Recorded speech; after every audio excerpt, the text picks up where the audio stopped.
बिस्मिल्लाहिर्रहमानिर्रहीम। अस्सलाम वालेकुम। खबर शामिल करते हैं कराची से के आसिफ अंसारी की इस रिपोर्ट में। एसएसपी कोरंगी हसन सरदार की हिदायत पर थाना दमान टाउन एसएचओ राव रफीक और तस्वीर महल चौकी इंचार्ज राव फयाज की खुफिया इत्तला पर गुटखे के कारखानों पर छापा।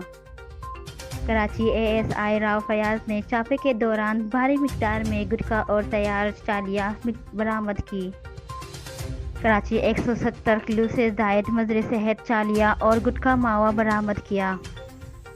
कराची छापा अरकान आबाद और सेक्टर 51C के इलाके में मारा गया। कराची शहबाज वल्द नसीम को गिरफ्तार किया जबकि दूसरा मुलजिम अली अरफे पर उठा फरार हो गया। कराची गिरफ्तार और फरारी मुलजिमान रोजाना 100 से 200 किलो गुटखा तैयार करके बेचते थे।